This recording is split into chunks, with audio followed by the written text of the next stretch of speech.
भाजपा को तीसरी बार क्यों चुने लोग?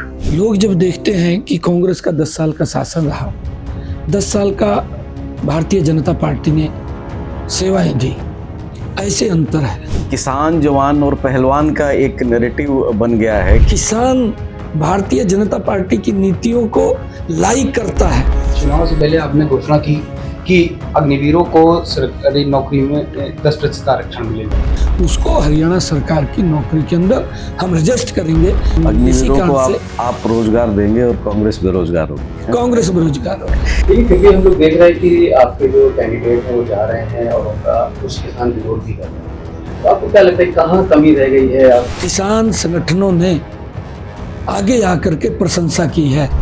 परिवारवाद के खिलाफ रही है भाजपा हमेशा, उसके बाद भी इस बार 10 नेताओं के परिवारों को टिकट दिया। परिवारवाद एक दल को चलाने वाला व्यक्ति है कि एक दल अपनी मनमर्जी करता है। राव इंद्रजीत भी कई बार इशारा करते हैं कि लेडीज के पद पर दावेदार हैं, और उसके कुछ दिन बाद अनिल विज साहब ने भी कहा कि मैं क्यों नहीं बन सकता। मैं कभी भी इस भावना से नहीं ले रहा हूँ कि मैं मुख्यमंत्री बन करके बैठा हूँ। मैं इस भावना से नहीं ले चल रहा हूँ।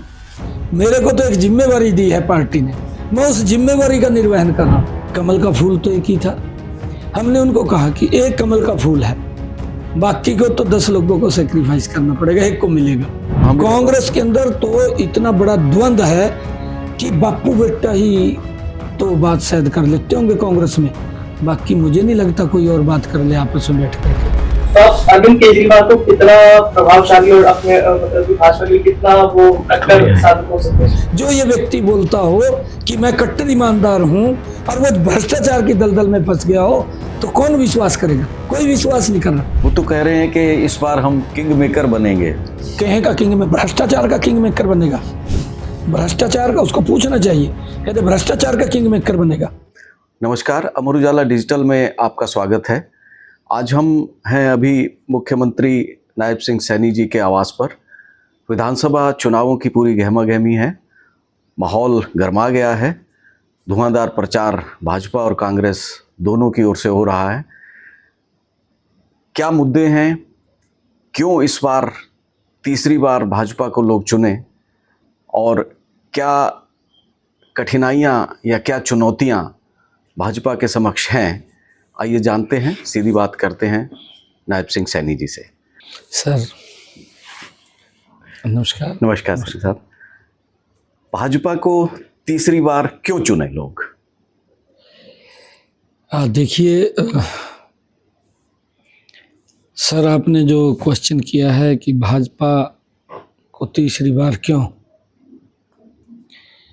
भारतीय जनता पार्टी ने बिना भेदभाव, बिना क्षेत्रवाद, सबको समान रूप से लेकर के चलना, समान रूप से विकास करना, भारतीय जनता पार्टी ने अपने पिछले 10 वर्षों के अंदर इसको मजबूती से बढ़ाया है। इस बात की चर्चा ग्रामीण क्षेत्र में भी, चौपाल के ऊपर भी, और शहर में वार्ड के ऊपर भी, दुकान के ऊपर भी इस बात की चर्चा होती है कि भारतीय जनता पार्टी ने निस्वार्थ भाव से 10 वर्षों में प्रदेश को एक गति से आगे बढ़ाया है, लोगों के जीवन को सरल किया है। कंपैरिजन करते हैं लोग, देखते हैं लोग जब देखते हैं कि कांग्रेस का 10 साल का शासन रहा, 10 साल का भारतीय जनता पार्टी ने सेवाएं दी, ऐसे अंतर है। अगर आप लोग देखेंगे कांग्रेस यहाँ है और भारतीय जनता पार्टी यहाँ, एकदम बड़ा अंतर लोगों को दिखाई देता है। ये अंतर भी इसलिए क्योंकि मैंने कहा है कि लोगों के जीवन को सरल करने का काम, सुगम करने का काम भारतीय जनता पार्टी ने पिछले 10 वर्षों में मजबूती से हर व्यक्ति को लाभ पहुंचा करके किया है। एक भी वर्ग नहीं छोड़ा, एक भी समाज नहीं छोड़ा जिसको कहीं ना कहीं उसको लाभ न पहुंचा। हर व्यक्ति को 2 करोड़ 80 लाख लोगों के लिए भारतीय जनता पार्टी तत्परता से, मजबूती से उनके लिए काम करती है। युवाओं के अंदर जो विश्वास खो चुके थे, युवा एक बोलता था कि नौकरी पढ़ने से नहीं, नौकरी तो विधायक, मंत्री, मुख्यमंत्री के चक्कर काटने से लगेगी। वो पढ़ाई की तरफ ध्यान नहीं देता था। जो पढ़ने वाले लोग थे वो भी हीन भावना के शिकार हो गए थे गरीब परिवार के यहाँ तो नौकरी पहुँचती ही नहीं थी। पहुँचे भी कैसे, उनके पास संसाधन नहीं थे। अगर कोई संसाधन जुटाता था या तो जमीन बेच देता था, परिवार के गहने बेच देता था, या फिर वो कहीं न कहीं बैंक से लोन लेता था। इस प्रकार का वातावरण वो कांग्रेस के शासन में था और तभी युवा का विश्वास वो खो चुका था, रास्ता भटक चुका था, वो गलत रास्तों के ऊपर बढ़ रहा था। परंतु भारतीय जनता पार्टी ने पिछले 10 वर्षों में जो विश्वास, जो युवाओं के अंदर उत्साह पिछले 10 वर्षों के अंदर भरा है, भारतीय जनता पार्टी की सरकार में आज वो विश्वास उनके अंदर जगा है। ये तो एक मुद्दा है ही, इसके अलावा और क्या मुद्दे हैं जो आप लोग जो लेके जा रहे हैं, भाजपा जिन मुद्दों को लेके जनता के बीच में है? नहीं, बिना पर्ची खर्ची वाला तो है, हम जो मान रहे हैं। देखिए, मैं आपको बताना चाहता हूँ, मुद्दे कई हैं, आपके सामने है। सर, मैं आपको बताता हूँ कि आपका ही अखबार लिखता था कि आज पैसे के अभाव के कारण बेटे को हॉस्पिटल के अंदर गिरवी रखना पड़ा। 2014 से पहले स्थिति थी, गरीब व्यक्ति के सामने बड़ी समस्याएं थी। कांग्रेस ने नहीं उस दर्द को समझा, कांग्रेस के अंदर वो दर्द नहीं था।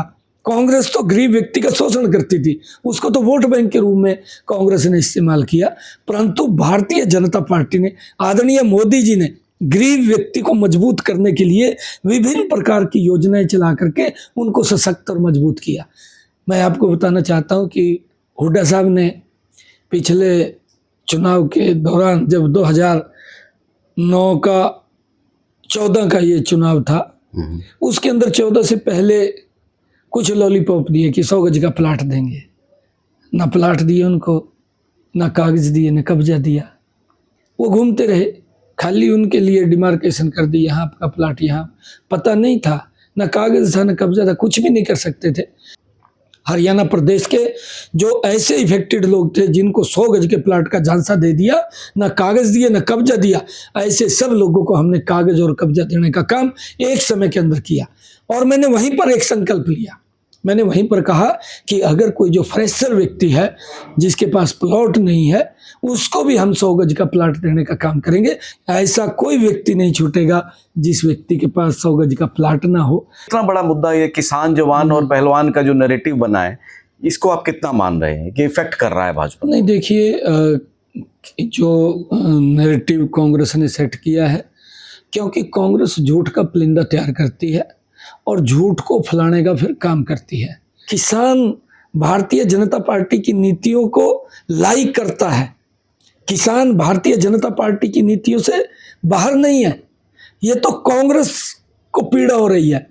मैंने तो पूछा है, ये हिसाब मांग रहा था, मैंने कहा कि आप 10 साल मुख्यमंत्री रहे, किसानों के लिए क्या किया है?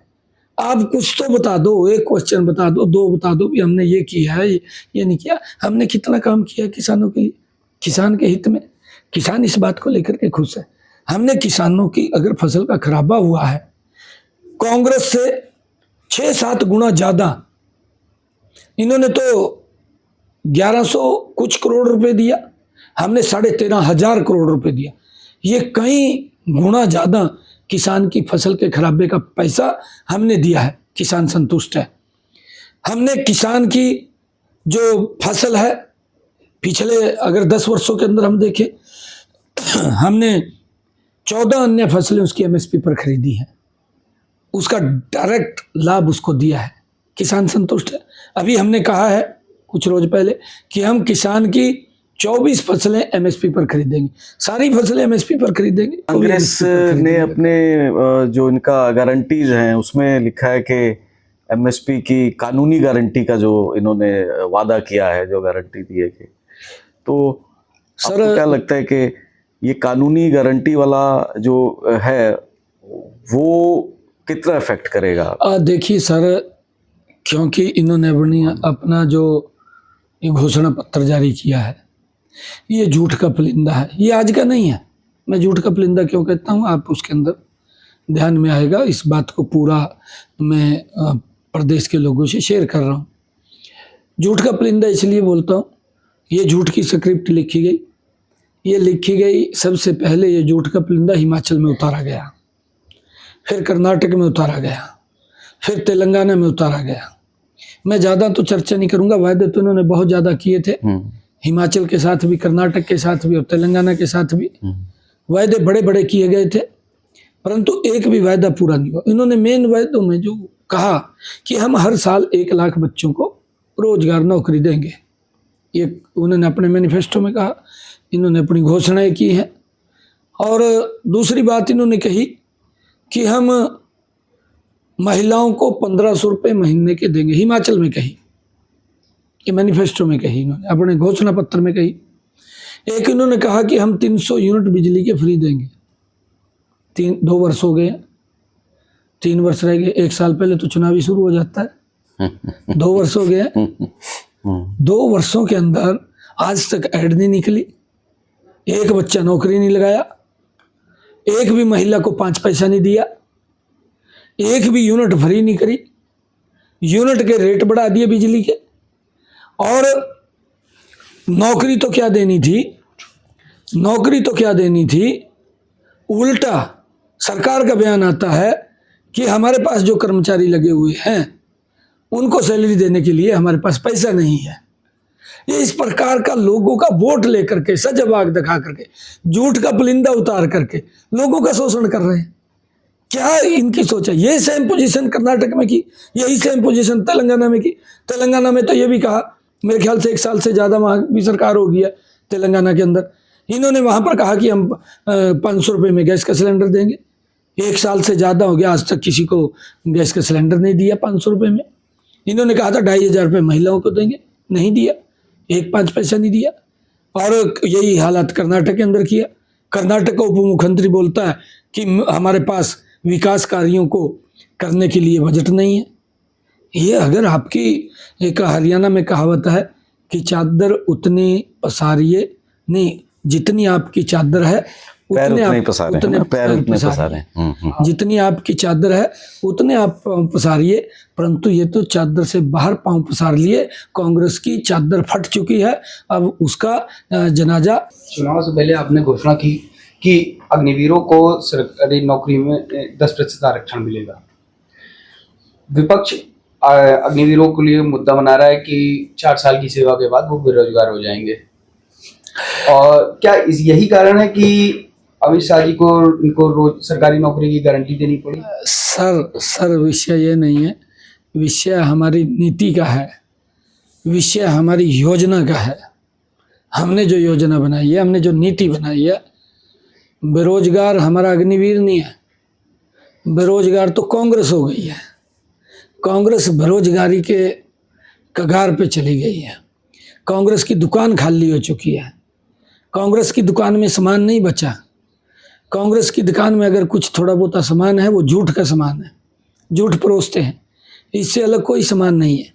हमने अग्निवीरों को ये बात कही है, सारे अग्निवीर कोई वापिस नहीं आ रहे हैं, वहाँ से उनको आर्मी में जितनी आवश्यकता होती है, जैसे भर्ती होती है, उस भर्ती के हिसाब से जो उनको अच्छे स्किल युवा उसके अंदर होंगे तो उनको आर्मी के अंदर रखेंगे। वो सारे नहीं आ रहे हैं, उसके अंदर से अगर कुछ आएंगे, ये भ्रामक स्थिति कांग्रेस पैदा कर रही है। जो हमारा अग्निवीर आएगा उसको हम हरियाणा सरकार के अंदर हमने, चाहे एक बी ग्रुप है, चाहे सी ग्रुप है या बी और डी ग्रुप है, उसके अंदर हमने 10% का आरक्षण दे करके कि किसी अग्निवीर को हम फ्री नहीं रहने देंगे, उसको हरियाणा सरकार की नौकरी के अंदर हम रजिस्टर करेंगे, प्राथमिकता के आधार के ऊपर करेंगे। कोई भी अग्निवीर फ्री नहीं रहेगा, ये हमने स्पष्ट रूप से कहा है। हाँ, अगर कोई अग्निवीर अपना बिजनेस करना चाहता है, अपना काम करना चाहता है, उसके लिए भी हमने अलग से ये सोचा है कि उस अग्निवीर को हम 5 लाख रुपया बिना ब्याज के मुहैया कराएंगे ताकि वो अपने बिजनेस को खड़ा कर सके, चला सके। हमने ये भी कहा है कि अगर कोई अग्निवीर हमारी जो मल्टीनेशनल इंडस्ट्री है उसके अंदर अग्निवीर काम के लिए लगता है, वहाँ रोजगार के लिए लगता है, और वो इंडस्ट्री वाला उसको 30,000 40,000 की सैलरी देता है, तो हम उस इंडस्ट्री को भी इंसेंटिव देंगे, अलग अलग उसके अंदर विषयों के अंदर इंसेंटिव उसको मिलेगा। ये भी हमने निर्णय किया है हमारी सरकार अग्निवीरों को लेकर के, क्योंकि हमारी नीति हमारी योजना का हिस्सा है और उसके अंदर हम बड़े सजग हैं। सही से अब आपने हरियाणा जो है अपना पूरा देश में पहला ऐसा स्टेट है जो 24 फसलों पर एमएसपी है, और आपने जो फसलें सूख रही थी पहाड़ी की कमी से उनका भी आपने मुआवजा दिया, चुनाव से ठीक पहले। लेकिन फिर भी हम लोग देख रहे हैं कि आपके जो कैंडिडेट हैं वो जा रहे हैं और उनका कुछ किसान विरोध भी कर रहे हैं। तो आपको क्या लगता है कहाँ कमी रह गई है आपकी तरफ से? नहीं, देखिए हमारी तरफ से नहीं, सामने आपको बताना चाहता हूँ। जब हमने ये निर्णय किया कि हम 24 फसलें एमएसपी पर खरीदेंगे, जो किसान संगठन थे उन्होंने आगे आकर के प्रशंसा की। हम कैसे कह दें? फिर उसके बाद तो आप समझ सकते हैं कौन लोग हैं। जब किसान संगठनों ने आकर के प्रशंसा कर दी, अगर विरोध करने वाले कौन लोग हैं फिर आप लोग समझ सकते हैं। तो आप ये कहना चाहते हैं जो विरोध? नहीं, देखिए मैं ये कुछ नहीं बोलता, मैं इसके ऊपर कुछ नहीं बोलता। मैं ये कह रहा हूँ कि किसान संगठनों ने आगे आकर के प्रशंसा की है और उन्होंने यहाँ तक कहा कि कांग्रेस को हरियाणा के इस फैसले से नसीहत लेनी चाहिए, वो भी जहाँ उनके अपने राज्य हैं वहाँ पर इसको लागू करना चाहिए। उन्होंने केजरीवाल को भी नसीहत दी कि केजरीवाल तो इधर उधर आहे बढ़ता घूम रहा है, तो अपनी सरकार को पंजाब के अंदर कहे कि वहाँ के किसानों की पूरी फसल एमएसपी पर खरीदेंगे। आप क्यों गुमराह कर रहे हैं? हमने तो केजरीवाल साहब को कहा कि आप हरियाणा के अंदर समय बर्बाद कर रहे हैं, क्यों घूम रहे हैं? आप हरियाणा के किसान को जो एसवाईएल का पानी है, आप वो एसवाईएल का पानी ला करके दे दीजिए। हम आपसे मांग कर रहे हैं, आपकी सरकार है, परंतु हाथी के दांत है, खाने की और दिखाने की और। पंजाब में कुछ और बोलते हैं, यहाँ कुछ और बोलते हैं। भ्रष्टाचार की हदें पार कर दी हैं। भ्रष्टाचार के कारण तो मुख्यमंत्री के ऊपर भी क्वेश्चन मार्क लगा है, क्योंकि जो व्यक्ति ये बोलता था उसने मीडिया के सामने बोला, मैंने नहीं बोला, मैं इसलिए कहना पड़ रहा है मुझे को। इसने मीडिया के सामने ये बोला, अगर किसी व्यक्ति ने हमारे ऊपर एक दाग भी लगा दिया तो हम त्याग पत्र दे करके उसकी जांच करवाएंगे। मीडिया के सामने बोला। ये भी कहा है अगर हमारे मंत्री के ऊपर कोई भ्रष्टाचार का दाग लगता है तो तुरंत उसका त्याग पत्र लेकर के उसकी जांच कराएंगे। भाई ये तो कांग्रेस ने आरोप लगाया था, कोर्ट ने कहा इसके ऊपर एफआईआर दर्ज करी भी, ये भ्रष्टाचार हुआ है। कुर्सी सहित मुख्यमंत्री की जेल में चला गया। आपने तो मुख्यमंत्री की कुर्सी को भी अपमानित करने का काम किया और उसके बाद घर नहीं छोड़ा, कुर्सी नहीं छोड़ी। माननीय कोर्ट ने आदेश करे आपको मुख्यमंत्री पद से त्याग पत्र देना पड़ेगा, आपने तुरंत घर खाली करना पड़ेगा। ये कोर्ट ने कहा है, तब जाकर के इसने छोड़ना पड़ा, नहीं तो इसके ऊपर और कंटेम्प्ट हो जाती। वो तो कह रहे हैं कि इस बार हम किंग मेकर बनेंगे। कहें का किंग में भ्रष्टाचार का किंग मेकर बनेगा? भ्रष्टाचार का उसको पूछना चाहिए, कहते भ्रष्टाचार का किंग मेकर बनेगा। आप लोगों को तो सुविधा नहीं दे सकते। भ्रष्टाचार करने के अंदर आप लोग इतने अग्रणी हैं कि आपने कांग्रेस को भी पीछे छोड़ दिया। जो व्यक्ति ये बात बोलता था, मंचों के ऊपर बोलता था कि कांग्रेस इतनी भ्रष्टाचारी पार्टी है, मैं अपने बच्चों की कसम खाता हूं, मैं कभी भी उसके साथ समझौता नहीं करूंगा। क्यों गले मिले? किस कारण से मिले? कोई ना कोई तो कारण है ना। फिर भ्रष्टाचार को ये बात करते हैं मिटाने की, भ्रष्टाचार की लोगों को मालूम नहीं है क्या? जानते नहीं है लोग क्या? तो सब जान रहे हैं, लोगों को सब पता है कौन क्या कर रहा है क्या नहीं कर रहा। आपको नहीं लगता कि आपके आने से कोई ज्यादा फर्क पड़ेगा इस बार चुनाव में? नहीं, फर्क पड़ने वाला विषय नहीं है। अच्छा, फर्क पड़ने वाला विषय नहीं है, सम्मान का विषय है। हरियाणा के 2,80,00,000 लोगों का सम्मान करना मेरी जिम्मेवारी है। किसी का सम्मान कम ना हो। क्यों कम हो किसी का सम्मान? अरे ये सीएम हाउस मेरा नहीं है, ये सीएम हाउस तो हरियाणा के 2,80,00,000 लोगों का है। इसी कारण से हमने कहा है कि आप आइए ना। एक गरीब व्यक्ति भी अगर यहाँ पर आएगा, मैंने कहा है कि गरीब व्यक्ति को कोई चिंता नहीं है, कितना भी दबंग कितना भी बड़ा व्यक्ति होगा, अगर आपके साथ गरीब व्यक्ति के साथ अन्याय कर दिया तुरंत सलाखों के पीछे डालने का काम करूंगा। मैं बख्शूंगा नहीं किसी को, मैं गरीब के हितैषी हूँ। आपको सर ये लगता है कि जो आपको समय मिला है, 56 दिन का आपको समय मिला है काम करने का, तो आपको लगता है कि थोड़ा और कुछ समय मिलता तो और कुछ आप बेहतर कर पाते हैं या नहीं, बिल्कुल आपकी बात ठीक है। मैंने 100 दिन का एजेंडा तैयार किया था, मैंने बताया ना कि जब 6 जून को कोड ऑफ कंडक्ट खत्म हुआ, 7 जून से अगर आप लोग देखेंगे, 7 जून को पहली मेरी जो योजना मैंने एकदम जारी की थी, हैप्पी कार्ड योजना अम्बाला से की थी। 7 जून को आपने देखा होगा। हर रोज मैंने एक योजना वो किया। 126 निर्णय लिए हैं, 56 दिन के अंदर 56 लिए। दिन में 126 अभी 44 दिन और शेष बचे रहे थे, और उस 44 दिन के अंदर मैंने कहा है, मैंने नंबरदारों को भी बुला रखा था, उनकी भी डेट थी दी हुई, परंतु सारा का सारा रुक गया। मैंने इनको भी बुला रखा था, ये 100 गज के जो प्लाट देने थे, इसकी डेट तय थी। मेरे अभी और 44 दिन के काम बाकी थे, वो रुके हैं। बिल्कुल ठीक बात आपने कही है। आपको क्या लगता है सर कि कौन से ऐसे 2 काम हैं जो आपको लगता है कि ये आपको करना था लेकिन वो 2 काम रह गया? नहीं, देखिए मैंने बताया ना, गरीबों को 100 गज के प्लाट, जो 1 लाख परिवारों को मैंने 100 गज के प्लाट, पूरी तैयारी है, उसके अंदर पूरी तैयारी है, परंतु हम देंगे उसको 8 तारीख के बाद। हमारी पूरी रचना योजना पूरी तैयार है। ऐसे कई काम है, बड़े काम है, उनको सैनी लेकर साहब, के हम- आपने अभी जो मैनिफेस्टो की बात की, आपके भी जो संकल्प पत्र में है, आमतौर पे भाजपा वो फ्री बीज के जो मुफ्त की वो जो है योजना या मुफ्त की रेवड़ियाँ, उसके खिलाफ रही है। आपने ही अभी कहा कि हिमाचल के वहाँ पर महिलाओं को 1500 रुपये देने की घोषणा की गई, और जबकि आर्थिक स्थिति खराब है। अब ऐसा क्या हुआ कि भाजपा भी यहाँ पर महिलाओं को 2100 रुपये देने की घोषणा कर रही है? आर्थिक स्थिति तो हरियाणा की भी बहुत अच्छी नहीं है, 3 लाख उसका करोड़ का कर्ज है, और 500 रुपये सिलेंडर। तो फ्री बीज वाली जो मुफ्त की रेवड़ियों वाली वो है, वो भाजपा भी ऐसा क्यों करने लगी है? नहीं, देखिए इसके अंदर ऐसा नहीं है। सर, मैं आपको बताना चाहता हूँ, जो हमने 500 रुपये के गैस के सिलेंडर की बात कही है, देखिए कांग्रेस उस हद तक जा रही है कि आप भी कल्पना नहीं कर पाएंगे, हम भी कल्पना नहीं कर पाएंगे। कांग्रेस बहुत नीचे चली गई है। जिस पार्टी ने 60 साल देश के ऊपर शासन किया हो, उसकी हालत ऐसी हो गई हो कि उसको गारंटी देनी पड़ रही, भी हम आएंगे, ये करेंगे, हम गारंटी देते हैं। भाई 60 साल में तो आपने कुछ किया नहीं, अब आपकी गारंटी के ऊपर कौन विश्वास करेगा? कोई विश्वास नहीं करता। नहीं, मेरा ये और था मैं कि आपको बता रहा हूँ, मतलब जो- इसको कैसे करेंगे? नहीं, अगर आ देखिए- जाते हैं, देखिए- जैसे हम अनुमान ये लगाया जा रहा है कि देखिए, अगर ये सारी घोषणाएं करते हैं, पूरी करने हैं होगी, तो 16 से सर, मैं 18% ज्यादा बजट मैं- की जरूरत मैं होगी। उसी की तरफ आ रहा था सर। जैसे इन्होंने कहा, हिमाचल के अंदर कहा कि हम 300 यूनिट फ्री देंगे, दिया नहीं, दे नहीं पाए, नहीं दे। क्योंकि बजट ही नहीं इनके पास है, दे नहीं पाए। परंतु हमने यहाँ पर क्या किया है, हमने उसका रास्ता निकाला। हमने रास्ता निकाला, उसको हमने लागू भी कर दिया, लग रहा है लागू कर दिया मैंने।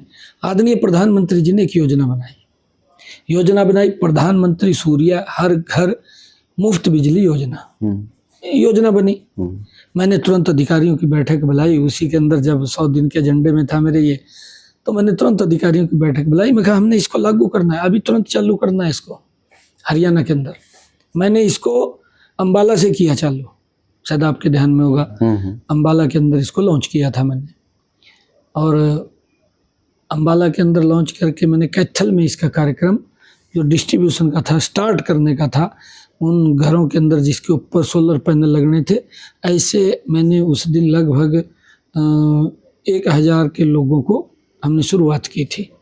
लग रहा है हमने एक रास्ता निकाला कि हर घर के ऊपर जिनकी इनकम 1,80,000 रुपये से कम है, ऐसे घरों के ऊपर 2 किलोवाट का सोलर पैनल लगाएंगे, और उसकी कीमत 1,10,000 रुपये पड़ती है। योजना बनी, योजना बना करके आदरणीय प्रधानमंत्री जी ने कहा कि 80,000 रुपये केंद्र सरकार देगी, बाकी का पैसा हम दे देंगे। और रास्ता क्या निकला, घर के ऊपर 2 किलोवाट का सोलर पैनल लगेगा, ग्रीन एनर्जी उत्पन्न होगी, बिजली का बिल 0 हो जाएगा। ये सोच फ्री हो गया उसका, तो 1,80,000 की इनकम में आने वाले सब लोगों का फ्री कर हो गया।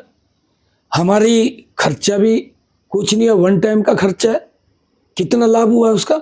उल्टा हमें वहाँ से एनर्जी मिलेगी, बिजली मिलेगी। जो फालतू बिजली होगी तो ग्रिड के अंदर आएगी और बिजली हमें मिलेगी। बिजली वाला तो खैर ठीक है, वहाँ जैसे तो हम उसके रास्ते पंजाब में और दिल्ली में भी वो दे रहे हैं, लेकिन ये जो महिलाओं को हर माह पैसा देने वाला वो है, या जैसे स्कूटीज का आपने कहा है कि जो ग्रामीण क्षेत्रों में जो बच्चियां कॉलेज जाने वाली होंगी उनकी स्कूटीज, तो क्या पर्याप्त बजट होगा या बिल्कुल हमारे पास सब संसाधन है। इसका कोई हमारे रोड पास मैप? बिल्कुल उसका रोड मैप तैयार करके हर उस तक सुविधा पहुंचाने की जिम्मेवारी वो हमारी है। जब हमारा संकल्प पत्र है, अगर आप लोग देखेंगे हमारे 2014 के संकल्प पत्र को, 2019 के संकल्प पत्र को हमने 100% हूबहू उसको धरातल पर उतारा है, और ये 2024 का संकल्प पत्र भी हम हूबहू धरातल के ऊपर उतारेंगे, इसलिए हम काम कर रहे हैं। परिवारवाद के खिलाफ रही है भाजपा हमेशा, उसके बाद भी इस बार 10 नेताओं के परिवारों को टिकट दिए गए। इस पर आप? नहीं देखिए सर, यह परिवारवाद नहीं है जो आपने कहा। परिवारवाद क्या है? परिवारवाद तो ये है कि सोनिया गांधी अगर थोड़ा सा और ऊपर ले जाएं, जवाहरलाल नेहरू से ले जाएं, जवाहरलाल नेहरू, और फिर अगर उसके बाद आएँ तो हम ये अपना राजीव गांधी, राजीव गांधी के बाद सोनिया गांधी, फिर राहुल गांधी। अध्यक्ष भी यही बन रहा है पार्टी का प्रधान भी यही बन रहा है, प्रधानमंत्री भी यही बन रहा है। इससे बाहर की सोच नहीं है। और हरियाणा के अंदर अगर आप आ जाइए, हरियाणा में हुड्डा ही सब कुछ है। कुमारी शैलजा दांव के ऊपर लगा दी, अशोक तंवर दांव पर लगा दिया, किरण चौधरी दांव पर लगा दी। अगर थोड़ा सा कोई इस प्रकार की आवाज़ उठाने की कोशिश करता है कि मैं भी मुख्यमंत्री का दावेदार हूँ, गेल पड़ी साफ। ये परिवारवाद है। क्षेत्रीय दल है, क्षेत्रीय दल आप INLD को देखेंगे, आप जज्बा को देखेंगे, आप जो मुलायम की पार्टी है समाजवादी उसको देखेंगे, जो क्षेत्रीय दल हैं, ये परिवारवाद है। इस बात को कि एक व्यक्ति मेहनत कर रहा है, परिवार का दूसरा बच्चा भी मेहनत कर रहा है, तो उसमें दिक्कत नहीं होनी चाहिए। उसमें हम उसको मानते भी नहीं है कि परिवारवाद है।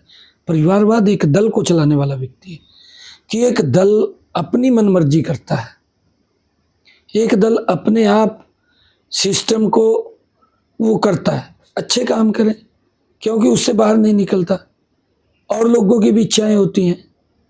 अभी अगर आप लोग पंजाब के अंदर देखेंगे, शिरोमणि अकाली दल, बड़े बड़े नेता थे, और परिवारवाद का शिकार हुए, छोड़ करके चले गए, किनारा हुए ना। अकाली दल कहाँ है? जब इस प्रकार के बड़े दिग्गज नेता जो सपोर्ट करते हैं, दल चलता है पर सामूहिक रूप से चलता है, उसमें बड़े बड़े एक पेड़ की तरह होता है। ये पेड़ के कई टहने बहुत मोटे होते हैं, उसको सपोर्ट करते हैं, और कई और भी टहनी होती हैं, परंतु अगर वो टहना कट जाए तो उसका अस्तित्व भी खत्म हो जाता है। तो वही इसकी विषय है, क्योंकि जब इतने बड़े दिग्गज लोग सपोर्ट करते हैं और जब उनको लगता है कि हमारा कहीं ना कहीं अनदेखी हो रही है, हमारे का शोषण हो रहा है, तो वो किनारा करते हैं। जब वो किनारा करते हैं तो उसका जो मूल है वो मूल खत्म होता है। तो मेन कारण ये है, वही परिवारवाद है, और परिवारवाद से नुकसान होता है। सैनी जी, आप अमित शाह आए थे और साथ आपने बोला कि नायब सिंह सैनी हमारे सीएम के दावेदार होंगे और इन्हीं के नेतृत्व में चुनाव लड़ा जाएगा। तो इसके बाद हम लोग देखते हैं कि राव इंद्रजीत भी कई बार इशारा करते हैं कि मैं भी सीएम पद का दावेदार हूँ, और उसके कुछ दिन बाद अनिल विज साहब ने भी कहा कि मैं क्यों नहीं बन सकता सीएम।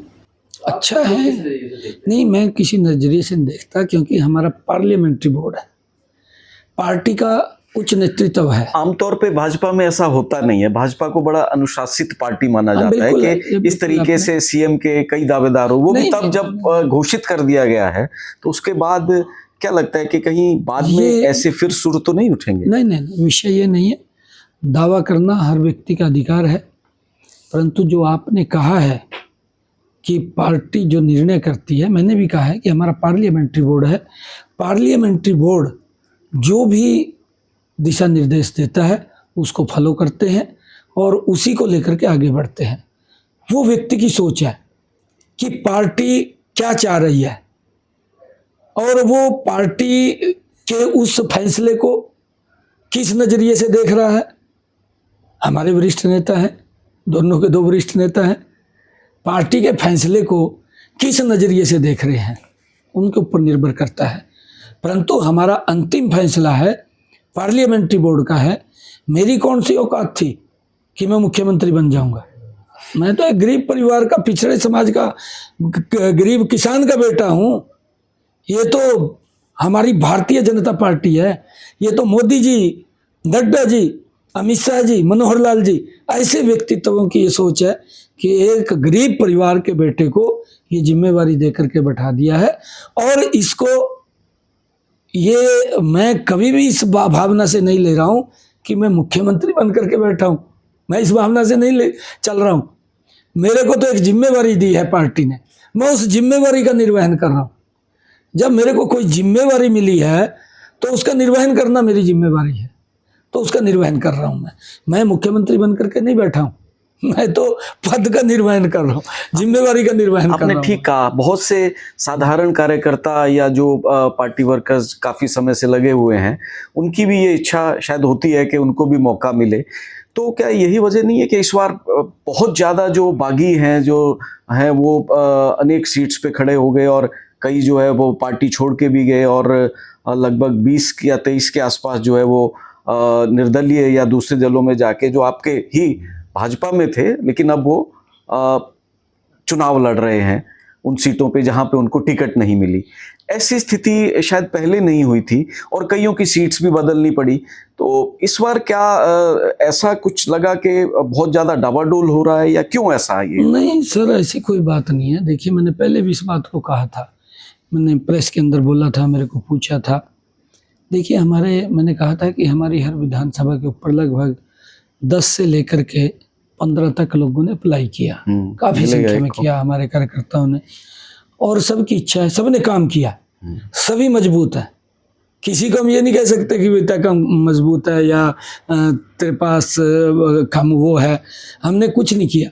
परंतु हमने लगातार जो हमारे कार्यकर्ता थे जिन्होंने अप्लाई किया, कमल का फूल तो एक ही था, हमने उनको कहा कि एक कमल का फूल है, बाकी को तो 10 लोगों को सेक्रीफाइस करना पड़ेगा, एक को मिलेगा।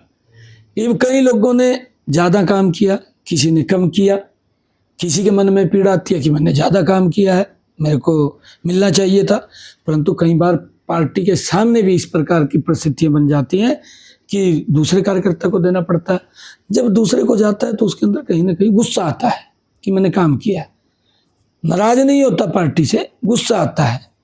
1-2 जो नाराज हुआ है, इधर उधर गया, उसके कोई अपने पर्सनल कोई कारण हो सकता है। नहीं, सभी हमारे कार्यकर्ता मजबूती से उन्होंने आपको नहीं लगता विड्रॉ भी कि किया इसका है बहुत ज्यादा असर और पड़ेगा? तीसरी बार कमल का फूल खिलाने के लिए काम कर रहे हैं। कांग्रेस के अंदर जितना द्वंद्व है आप लोग देख रहे हैं, हाँ, वहाँ भी कांग्रेस के अंदर तो इतना बड़ा द्वंद्व है कि बापू बेटा ही तो बात शायद कर लेते होंगे कांग्रेस में, बाकी मुझे नहीं लगता कोई और बात कर ले आपस में बैठ करके, मुझे नहीं लगता। क्योंकि उदय भान को तो 24 घंटे हुड्डा साहब अपने साथ रखते हैं, वो दिखाने के लिए रखते हैं।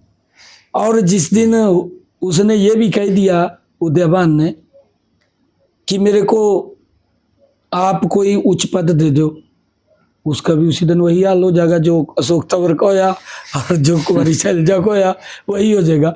अभी तो वो खाली दिखाने के लिए उसको रखा हुआ है, साथ साथ उसका चेहरा दिखाना, कोई मतलब नहीं है, यूज कर रहे हैं उसको।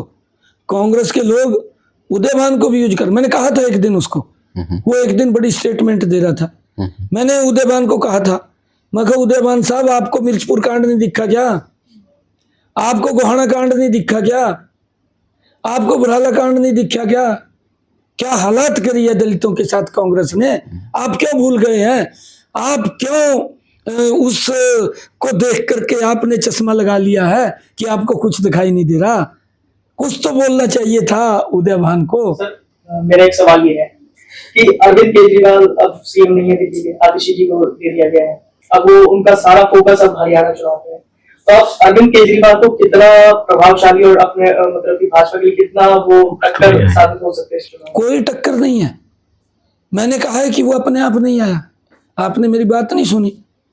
आतिशी को मैंने बधाई दी थी, मैंने आतिशी को कहा था कि आपको मुख्यमंत्री की जिम्मेवारी मिली है, आपको बधाई है, परंतु केजरीवाल की तरफ नहीं चलना। जिस प्रकार से उसने दिल्ली के लोगों का शोषण किया है, आप अपने उससे चलना, कभी केजरीवाल के कहने से उसी प्रकार उसी डर्रे पे चले, आप भी जेल में चली जाएंगी। सिरसा सीट पर रोहतास जांगड़ा जी ने नाम वापस ले लिया और उसके बाद पार्टी के प्रदेश अध्यक्ष ने बयान दिया प्रदेश कार्यालय में कि अभी जानकारी नहीं है और उनको तलब किया गया है। क्या ये पार्टी में ही आपस में सामंजस्य नहीं, कोई सामंजस्य नहीं है, कोई सामंजस्य नहीं है हमारा, क्योंकि गोपाल कांडा की पार्टी के साथ हमारा समझौता है। हम भारतीय जनता पार्टी उसको सपोर्ट कर रहे हैं, लेकिन गोपाल कांडा इनकार कर रहे हैं। कोई इनकार नहीं कर रहा, हम सपोर्ट कर रहे हैं उसको, बिल्कुल सपोर्ट कर रहे हैं। सर मोहनलाल बड़ौनी जी भी तो यही कह रहे थे कि ऐसा कुछ भी नहीं है, क्या नहीं है? समझौते को लेकर गोपाल कांडा के साथ। नहीं, हमारा उनके साथ, हमने उनको सपोर्ट किया है, हमने गोपाल कांडा को सपोर्ट किया है। उनकी पार्टी से एक सीट के ऊपर वो खड़े हैं, भारतीय जनता पार्टी ने उसको सपोर्ट किया है। एक इंटरव्यू ये हमारा एजेंडा क्लियर है, इसके अंदर किंतु परंतु नहीं है। भारतीय जनता पार्टी ने गोपाल कांडा को सपोर्ट किया, इतना बस।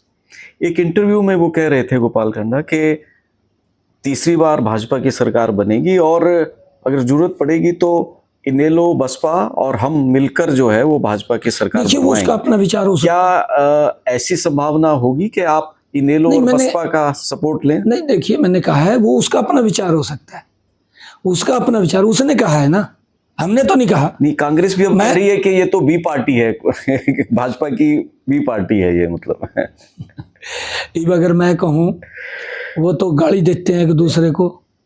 इब कांग्रेस और आम आदमी क्या थी, हम तो पहले कहते थे भी कांग्रेस की ये बी पार्टी अरविंद केजरीवाल है, वो तो साबित हो गया। हमारे यहाँ तो ऐसा कुछ नहीं है, हम तो अलग से चुनाव लड़ रहे हैं।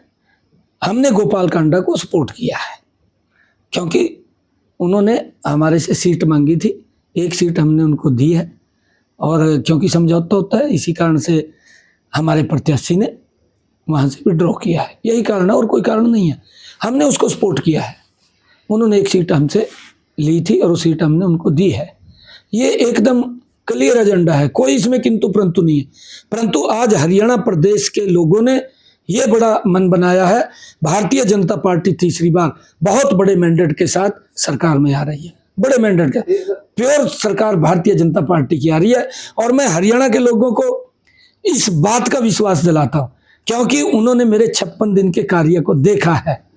मैं हरियाणा के लोगों को विश्वास दिलाता हूँ, किसी के सम्मान को कम नहीं होने दूंगा, उनके सम्मान को मजबूती से आगे बढ़ाने का, हरियाणा को आगे ले जा करके समान रूप से हरियाणा का विकास। और मैंने तभी कहा था, मैंने उन्हीं शब्दों के ऊपर कहा था क्योंकि अब मेरे मन को पीड़ा होती है, मैं युवाओं के साथ हूँ। इन्होंने जा करके कांग्रेस ने भर्ती रोको गैंग है, हुड्डा साहब की मैं बोलता हूँ, हुड्डा साहब की भर्ती रोको गैंग, वो कोर्ट में चले गए, कोर्ट में जाकर के चीफ इलेक्शन कमीशन पे चले गए। चीफ इलेक्शन कमीशन ने संज्ञान लिया, उसकी ड्यूटी भी है संज्ञान लेना, उसने संज्ञान ले लिया कि अभी जब एक दल ने आपत्ति दर्ज की है तो रिजल्ट ना निकाले। हमने कहा नहीं निकालेंगे, हम नहीं निकालेंगे। 25,000 बच्चों के अब ये बढ़ करके 32,000 हो गए और रिजल्ट आ गए, 32,000 हो गए। 32,000 बच्चों के रिजल्ट मैंने ये कहना पड़ा, ये संकल्प लेना पड़ा कि मैं सख्त बाद में लूँगा, पहले उन युवाओं को ज्वाइनिंग लेटर दूंगा। ये बात मैंने कहनी पड़ी, ये इन्हीं के कहने से। ये युवाओं के हितैषी नहीं है, कांग्रेस पार्टी युवाओं की दुश्मन है, उसका चेहरा भी सामने आ गया। उसका चेहरा उनका एक विधायक है जो जिसको प्रत्याशी बना रखा है NIT से, उसकी रील चल रही है। क्या बोल रहा है पब्लिक के बीच में? वो ये बोल रहा है कि हुड्डा साहब ने कहा है कि 2 लाख नौकरियां हम देंगे, मेरे हिस्से में 2,000 आ रही हैं। फिर वही भ्रष्टाचार जो 2014 से पहले चलता था, फिर वही भाई भतीजावाद। गरीब आदमी कहाँ जाएगा? ये तो त्याय से तैयार बैठे हैं जो सरकार आ गई है, हुड्डा साहब- सरकार नहीं आ रही है कांग्रेस की। हुड्डा साहब तो कह रहे हैं कि ये भी कोई साजिश है, जो वो वीडियो वायरल हुए हैं। फिर उसका टिकट वापस ले लेना, हुड्डा साहब को कहो अगर साजिश है उसका टिकट वापस ले ले, कह दे आपको टिकट नहीं देंगे, टिकट वापस लेकर के खाली छोड़ दे सीट को, कोई आफत आ गई क्या। एक इनका दूसरा विधायक बोल रहा है असंध से, वो कह रहा है कहा जी हमारी सरकार आ रही है, हाँ, सबसे पहले तो मैं अपना घर अपना घर बनूंगा, बनूंगा। और फिर कहने लगा कहा जो मेरे रिश्तेदार आ रहे हैं मेरी सपोर्ट के अंदर, फिर उनका घर भरूंगा। जनता कहाँ गई, जनता बाढ़ में जाए। ये किस प्रकार की सोच लेकर के चल रहे हैं। फिर इनका टिकट वापस ले क्यों नहीं लेती कांग्रेस पार्टी, उनका टिकट विड्रॉ कर लेने चाहिए, तभी तो पता चलेगा ना ये कोई ठीक व्यक्ति है। इनकी मंशा जाहिर हो रही है। ये देश को प्रदेश को सत्ता में इसलिए नहीं आते कि हमने सेवा देनी है, ये इसलिए आते हैं कि हमने प्रदेश को और देश को लूटना है, इसलिए सत्ता के अंदर हाथ पैर मारते हैं, तभी ये झूठ बोल रहे हैं। ऐसा कौन सा वो आ गया था कि राहुल गांधी साहब एक पवित्र संविधान की बुक को लेकर के खड़े हो जाते हैं कि मोदी जी आएंगे तीसरी बार और आरक्षण को खत्म कर देंगे और संविधान को खत्म कर देंगे। इनका डीएनए क्या है, डीएनए क्या है कांग्रेस का। जवाहरलाल नेहरू ने पत्र लिखा मुख्यमंत्रियों को कि आरक्षण को खत्म कर दो, राहुल गांधी ने जाकर के विदेश में जाकर के बोल दिया कि आरक्षण को हम खत्म करेंगे अगर हम सत्ता में आएंगे। हुड्डा साहब भी यहाँ बोलते हैं, पत्रकारों ने हुड्डा साहब को पूछा, हुड्डा साहब भी बोलते हैं हाँ हम करेंगे। तेरी मंशा क्या है, एक तरफ तो आप आरक्षण की बात करते हैं, आपके दो चेहरे हो रहे हैं, ये बर्दाश्त नहीं है प्रदेश को। 2 लाख सरकारी नौकरी का वादा किया हुआ है, तो उसका रोड मैप क्या है? बिल्कुल रोड मैप हमारे पास है, आपको बताएंगे ना, बिल्कुल बताएंगे। कांग्रेस ने जितनी भर्ती किया था 10 सालों के अंदर, हमने उससे 2 गुना भर्ती किया, बिना पर्ची बिना खर्ची के किया। भर्ती रोको गएंगे, हमारी हर भर्ती को कोर्ट में लेकर के गया, कोर्ट ने उसको वेरीफाई करके फिर हमने भर्ती किया। एक भी बच्चा कोर्ट में नहीं जा सकता। इस ट्रांसपेरेंसी के आधार के ऊपर हमने नौकरियां दी हैं। कांग्रेस ने जितनी नौकरियां दी हैं सारे के सारे कोर्ट में घूम रहे हैं, सारे के सारे कोर्ट में घूम रहे हैं। ये हालात है, हमने ट्रांसपेरेंसी के आधार पे दी है। हमारा पूरा रोड मैप तैयार है। हम 2 लाख नौकरियां, अगर हमने अपने संकल्प पत्र में कहा है तो हम 2 लाख नौकरियां हम युवाओं को बिना पर्ची बिना खर्ची के आधार के ऊपर देंगे। सर अगर आपकी सरकार आती है तो कौन सा ऐसा आते नहीं, आ गई है आती नहीं, ऐसे क्या सोचा 8 तारीख के बाद देखना। सबसे पहले आप क्या योजना है आपके मन में क्या है? वो आपको बताएंगे, अभी कहा है ना कि 8 तारीख के बाद आपका इंटरव्यू लेंगे, फिर बताएंगे। ठीक है, थैंक यू। बहुत बहुत शुभकामनाएं आपको सैनी साहब, थैंक यू, धन्यवाद। Thank you.